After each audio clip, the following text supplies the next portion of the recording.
I grew up in another tradition, and when I was about 11 years old, I believed that God was calling me to be a pastor in the church. But I was told that God did not call women to be pastors.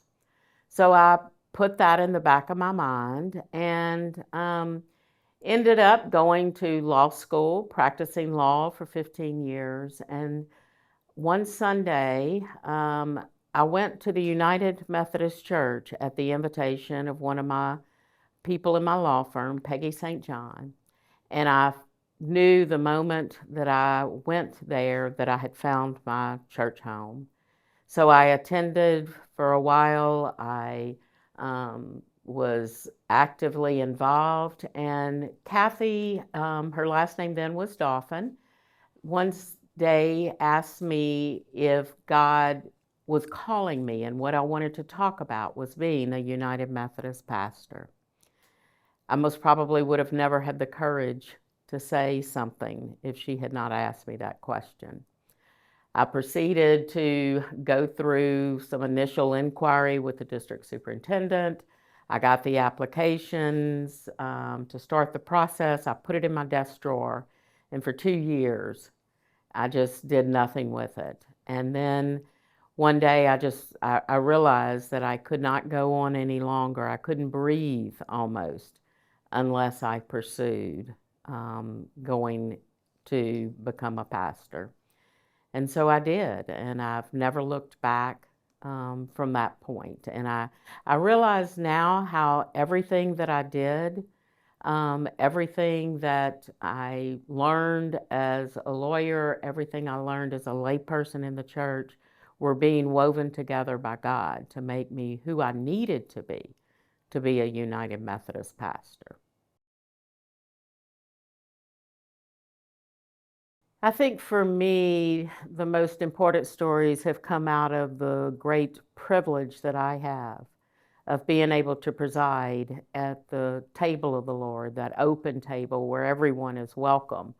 That openness and welcomeness hit me one Sunday when I was serving communion, and right next to each other, kneeling to receive the sacraments, were the former governor of the state of Louisiana and somebody that I knew had just gotten out of prison that week. And in that moment, I realized that God's grace is needed by all, and God's grace is um, is there for everyone. And I knew it, but it was just one of those visual reminders. Um, One Sunday, a child who he was about 5 years old at the time, and we had the communion in the little cups, and he spilled his cup onto the altar rail, and he just took his tongue, lapped up that juice that was on the rail, and says, "I'm lapping up the love of Jesus." And that reminds me of how Jesus' blood and Jesus' love is there all the time for us. And we just need to, lap it up. Um, Another communion image is the little girl who came, and in the line, she said, "I need a big piece of bread today."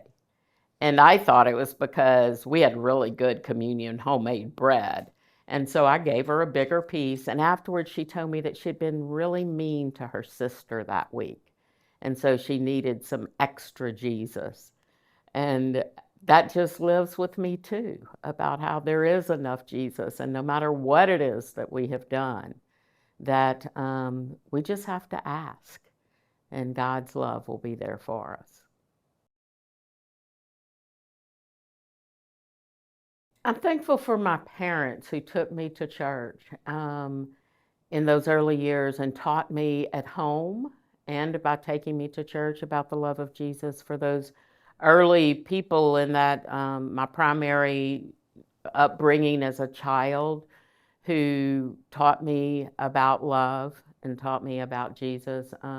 There's an eighth grade well, it was a training union teacher who I think back on now about how patient she was. We were so bad, and we would show up and just misbehave. And her persistence in loving us through that and continuing to be there every Sunday sticks with me to this day.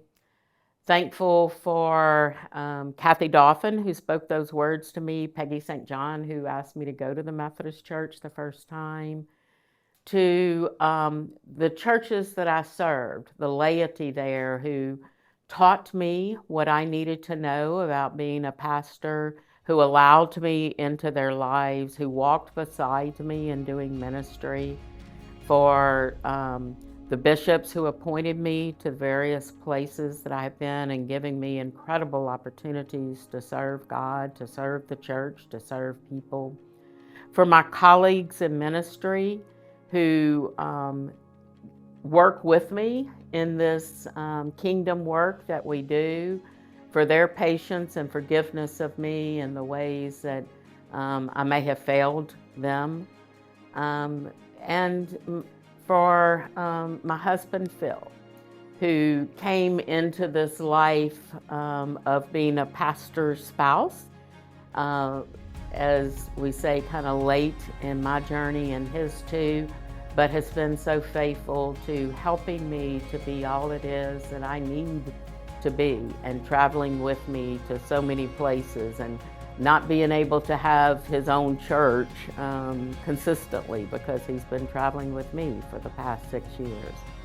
And I know that I most probably, just everybody who's been part of my life has in some way made me who I am so that I can go forward in ministry.